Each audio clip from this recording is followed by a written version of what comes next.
lo que vamos a hacer es el principio de sustitución de Liskov. Este principio lo introdujo Barbara Liskov en el 87. Este principio un poco lo que establece es que si nosotros tenemos una clase y esa clase tiene otra clase o clases derivadas, digamos que los objetos de la clase base, de la superclase, de la clase padre o como lo querráis llamar, los podemos alternar sin que el funcionamiento de nuestro programa sea incorrecto. Lo vuelvo a repetir. Nosotros tenemos una clase. Esa clase padre, esa clase superpadre o superclase o como le querráis llamar, puede tener subclases, ¿vale? Esa clase padre, esa superclase, va a tener pues una serie de propiedades, una serie de funciones, un comportamiento base, que por supuesto va a heredar la subclase. Lo que habla el principio de sustitución de Liskov es que yo puedo cambiar la clase por la subclase y que el programa tiene que seguir funcionando correctamente. No tiene que petar, no tiene que funcionar de una manera inesperada, al fin y al cabo.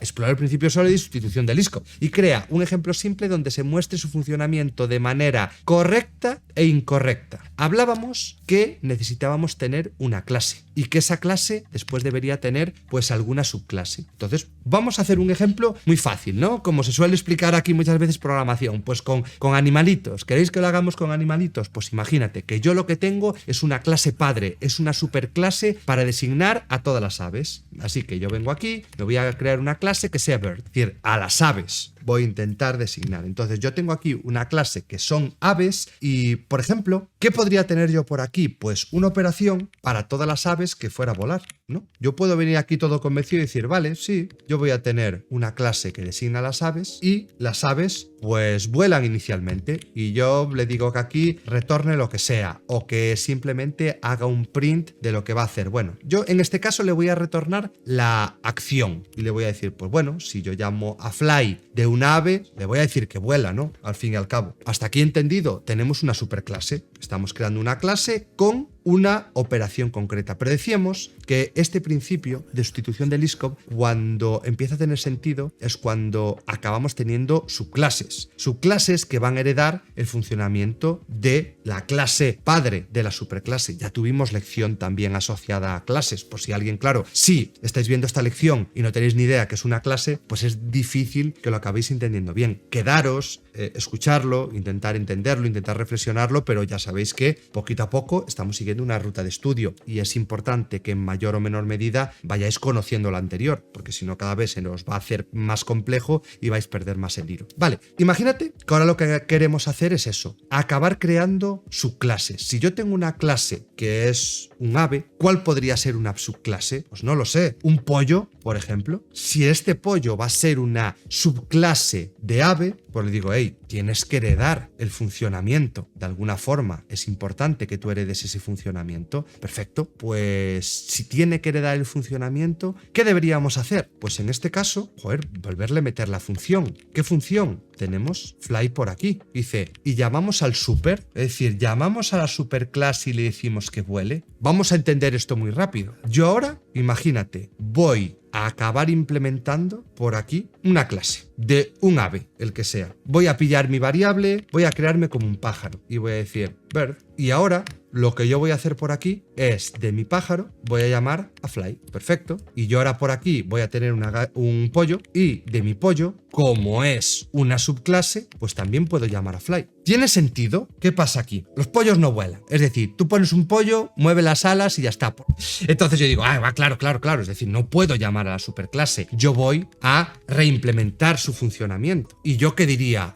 Claro, es que en realidad no pueden volar. Y si yo tengo una operación que es volar, ¿qué hago? Digo, no, pues yo en mi caso lo que voy a hacer es lanzar una excepción. Me voy a crear una excepción y sin más voy a poner pollos no vuelan. Algo así. Entonces, claro, yo vengo todo feliz por aquí, lanzo mi programa y ¿qué pasa? Se lanza una excepción. ¿Qué significa esto? Que en realidad yo tengo una superclase, en realidad yo tengo una subclase, la superclase está marcando una operación que tiene que heredar la subclase y en realidad yo ahora, si quisiera intercambiar este mecanismo, no puedo cambiar un ave por un pollo. ¿Por qué? Porque en realidad la operación que yo le he indicado a las aves que deben tener no es correcta, porque todas las aves en realidad no pueden volar. Yo ya tengo aquí un problema de diseño, de diseño que en el momento que yo he querido extender la clase pájaro intentando especializarla con un pollo, ya no he podido. Entonces, para mí, este es un ejemplo incorrecto.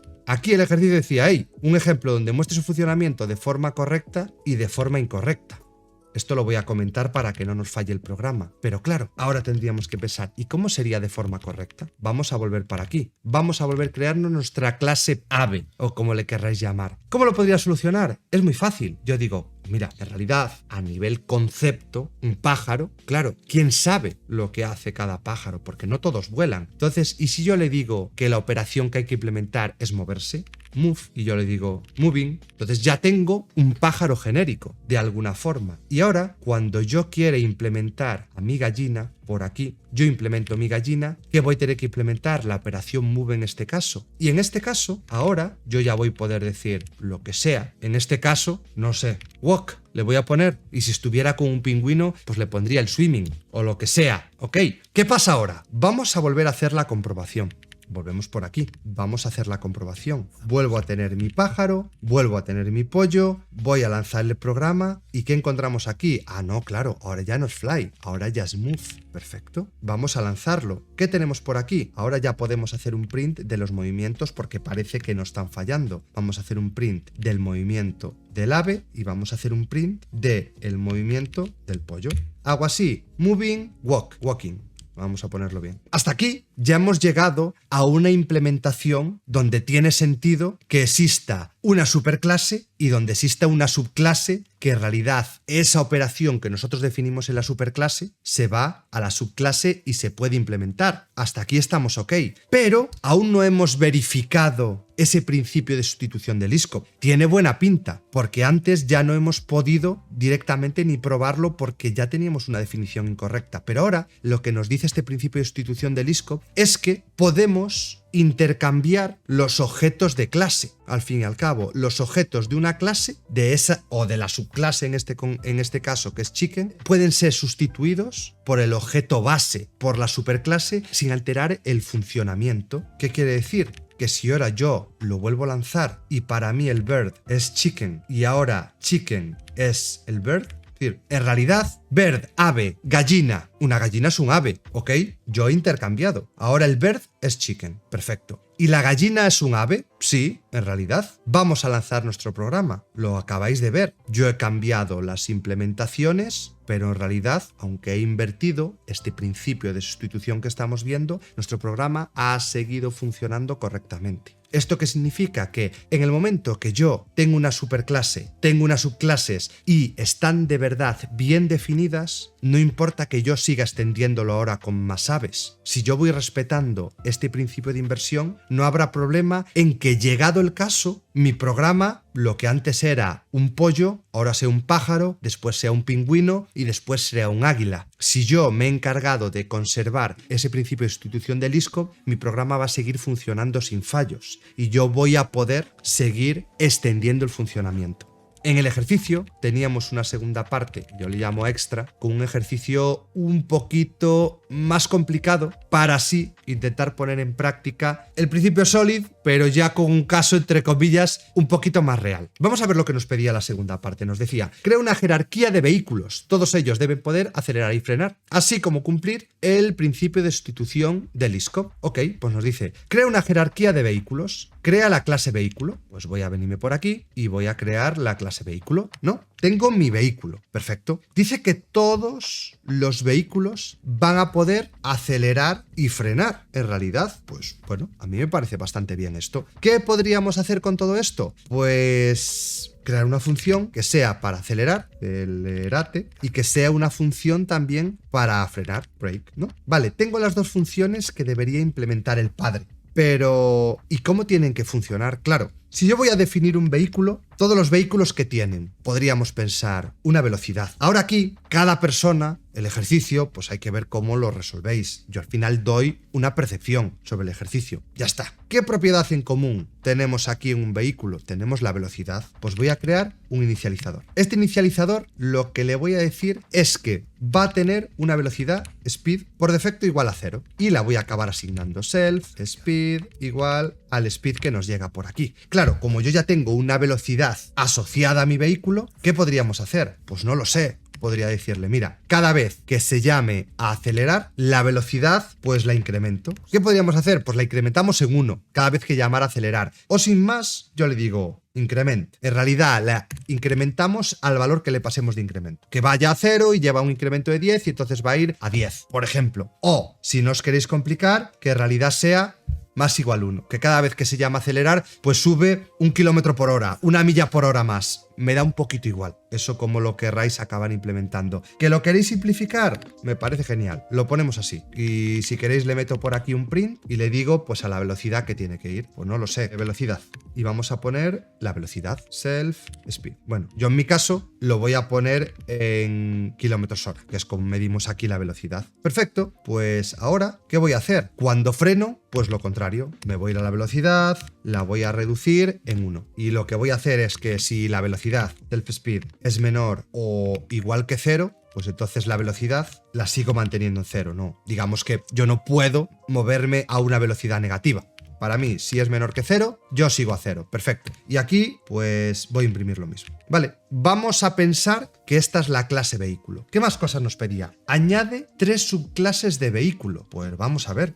Subclases de vehículo. Podría crear una clase para un coche. Car, que también herede el funcionamiento de vehículo. ¿Qué más? Una clase para una bicicleta, bicycle, que también va a ser pues un vehículo. Y una motocicleta, una moto. Class motorcycle, ¿vale? Que esto también va a ser un vehículo. Estas son las 3 subclases. Si tenemos subclases, ¿qué tenemos que hacer en cada una de ellas? Pues en realidad tenemos que acabar implementando el acelerar y el frenar. Brake, por aquí. Acelerar, frenar de cada una de las clases. Más o menos. Ya estoy especializando cada una de ellas. Podríamos decir que esto estaba bien, que no estaba bien o lo que fuera. ¿Hasta aquí qué pasa? Decimos, hemos creado el vehículo. Hemos añadido las 3 subclases. Hemos implementado las operaciones de acelerar y frenar como corresponda. ¿Qué podríamos hacer ahora en este caso? Podríamos decir, no, claro, aquí se cumple el principio de sustitución del ISCO, pero parece que no tenemos nada especial. En realidad se comporta igual una moto que una bici que un coche. Vamos a hacer una cosa. En la operación de acelerar le voy a pasar un incremento y este incremento es lo que yo le voy a incrementar cuando acelera. Y vamos a pasarle un decremento y este decremento es lo que yo le voy a pasar. Vamos a ver ahora qué pasa. ¿Veis que aquí, yo ahora sin más, yo ya podría llamar al acelerar y al frenar de mi super, pero en este caso le tendría que acabar pasando un incremento. ¿Qué podríamos pensar? Esto me lo voy a suponer. Imagínate que un coche, como es más potente, por lo que sea, cada vez que acelera va a incrementar 10 unidades y cada vez que frena va a decrementar 5 unidades. Una bicicleta en realidad es más lenta, entonces cada vez que acelera va a incrementar 2 o 3, me da igual, y cada vez que frena va a decrementar 1. Y una moto, igual si es una moto aquí de mediana cilindrada, pues le digo que incrementa 5 y que frena 2. Me da igual, estos son datos que me estoy inventando. Es decir,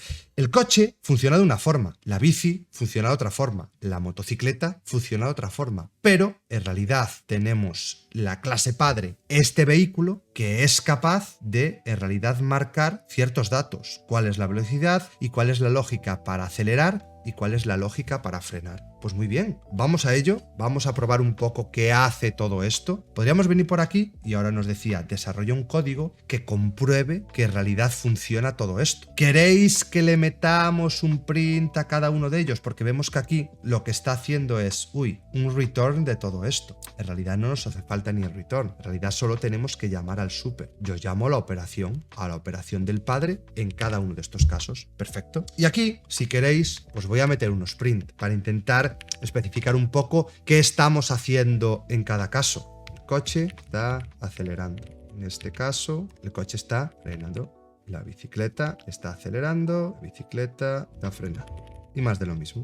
La moto está acelerando. La moto está frenando. Ya tenemos clase padre, operaciones, implementaciones. Y ahora aquí vamos a comprobar que de verdad funciona ese principio de sustitución del ISCO, lo que teníamos que acabar probando. Vamos a verlo muy fácil. Vamos a crear un coche. Claro, aquí ya no voy a crear un vehículo como tal porque en realidad ya tenemos las especializaciones, ya no me hace falta irme al vehículo. En realidad es muy posible que quizás un vehículo nunca lo tenga que crear, tendré que crear una especialización, ¿no? Voy a crear un coche, voy a crear una bicicleta y voy a crear una moto.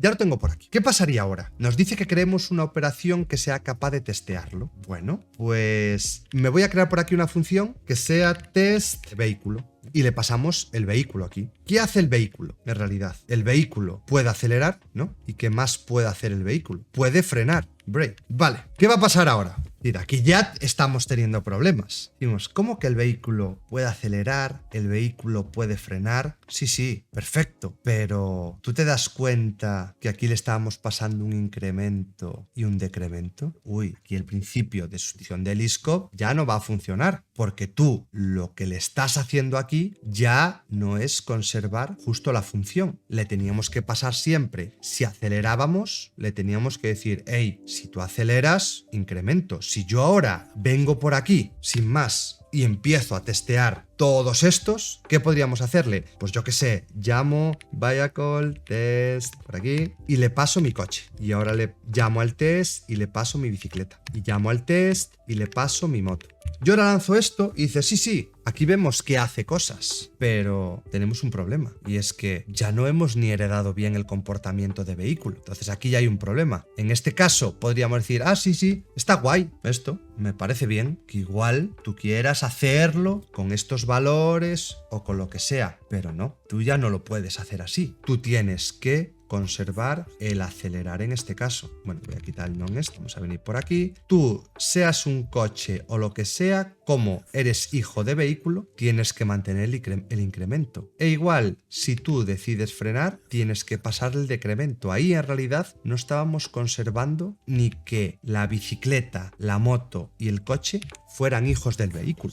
Estos lenguajes fuertemente tipados ya os iba a fallar porque os iba a estar obligando a implementar las funciones que faltan. ¿Y qué tenemos que hacer ahora? No, nada de que tú se lo pases a mano. Tendrás que pasarle el incremento y el decremento, sin más. Y ya decidirás tú cómo incrementa o cómo decrementa. Vamos a testear ahora que por lo que sea, yo le estoy diciendo a todos que aceleren 2 para mi test y que frenen 1. Pero en realidad yo ahora voy a testear un coche, una bici y una moto. Vamos a probarlo. Vamos a ver qué pasa. Vamos a guardar todo, vamos a lanzarlo y ¿qué me sale? El coche está acelerando. Velocidad 2 kilómetros, el coche está frenando. La bicicleta está acelerando, la bicicleta está frenando. La moto está acelerando, la moto está frenando. ¿Veis que en realidad el test es totalmente independiente al tipo de vehículo? El test lo único que espera es que le entre un vehículo, pero no sabe ni en qué orden le va a entrar el vehículo. Yo ahora cambio el orden y por supuesto lo primero que se me va a ejecutar es la moto y no pasa absolutamente nada. ¿Por qué? Porque cada una hemos sido capaces de crear unas propiedades en esa clase padre, en ese vehículo, correctas, que son capaces de extender la funcionalidad del coche porque le hemos metido estos print por aquí,